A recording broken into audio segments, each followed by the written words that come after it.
So there's this great quote I heard, I think a couple of weeks or months ago.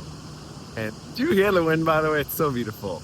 Anyways, the quote is, the problem is not the problem. The problem is your attitude. And so if you feel stuck, if you feel anxious, and you're like, I love this quote, but how do I actually apply this to my life? I'm going to give you a mindset, a framework, a principle, whatever you want to call it, that has helped me so much. And to be very transparent with you, that I probably should be, could be, will be, now that I'm recording this video as a way of holding myself accountable to doing it, holding myself more accountable to doing it more. So anyways, what this mindset, this principle, this framework is embrace being an old man. And what that actually means is, and I'll actually tell you a story too. So yesterday I was at the coffee shop, which is where I have my other job. You see how beautiful this is, by the way. I was at the coffee shop, just we're at Boston Public Garden, if you ever want to come here for the future. It's 7:30 a.m. in the morning. It's very quiet here aside from the wind. We were at the coffee shop working, and I was kind of getting my mind like, why am I here? My legs are tired. It's so boring because there's no customers here, so I'm literally just standing around doing nothing. I want to be doing something productive. And eventually people started coming in. That feeling kind of shifted, and I realized, I'm like, 85-year-old me is so grateful for how healthy I am, for the ability to spend time around all these people, to converse with these people, to have so much energy, to be able to think so quickly. Then I realized 85-year-old me, 90-year-old me, 100-year-old me is going to be looking back on these moments with so much gratitude and so much nostalgia. And so with that, then I realized that if I'm going to be grateful for these moments then, knowing that I cannot get them back, knowing that they passed, I can embrace that, knowing that these moments are one day going to be over, one day going to be past, and be grateful now. And that changed everything for me. Knowing that whatever fear I'm experiencing, whatever discomfort I'm experiencing, even whatever pleasure I'm experiencing, is one day going to be over. Everything is temporary. Helps me feel so much more gratitude.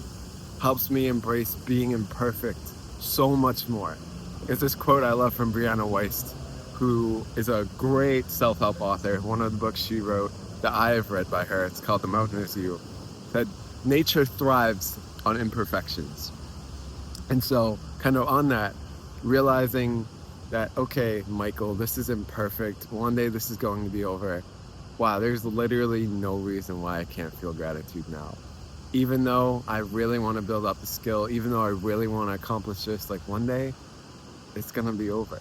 And I'm not talking about death here, I'm talking about change, which is a form of death. But I mean, like one day, Michael, you're not going to be working at the coffee shop. One day, you may not be going to the gym 5 times a week. So today when you don't want to go, like 85-year-old you is like, talking about with gratitude, oh, remember those days when I used to go 5 times a week to the gym, if I'm still not doing that by the time I'm 85? Like, remember those days when I used to wake up to my partner, Esty, at like 5 a.m. in the morning and we'd be full of energy? Like, remember that? Those were the glory days. Like, and him having so much gratitude and nostalgia, it's like, well, I can just have that now.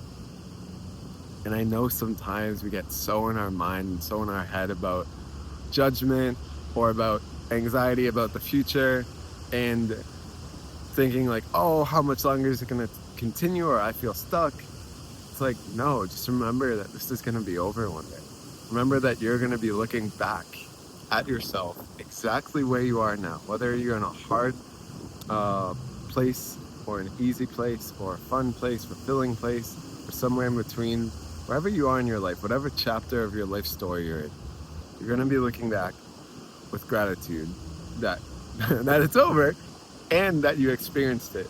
Like when I pledged my fraternity, the well-known motif of pledging my fraternity, at least, and I'm pretty sure most fraternities, is that it's, I'm going to say it imperfectly here. It's like this is the best thing I've ever done that I never want to do again. And so that's kind of the theme of going through the hard things in life. Like, this was the funnest thing, parentheses, not really fun, but looking back on it, it's like the funnest thing, the hardest thing I'm so grateful for experiencing that I never want to do again. And so if you can really embrace this old man mindset of looking back through the lens of nostalgia, through the lens of gratitude, and being like, well, if I am grateful then, why can't I just be grateful now? And understanding that everything is truly, deeply temporary, and that yes, you are getting better, and that you may be concerned about getting better or being good enough, but when you're older and you're 85 or 95, however old you are, you're not really concerned with that. So just embracing and applying and embodying that right here, right now. Getting out of your head, living in the feelings of your heart, my friend. If you want help with it, by the way, we have a free community, weekly coaching calls. The link is down in the description. I'll see you there. That's all for today's video. I love you. I'm with you. I'm rooting for you. Cheering you on. I want to show you this view before I get going. See if we can, there we go. Break out of focus here. Have an amazing, amazing, amazing rest of your day. I love you and continue to be unexpected.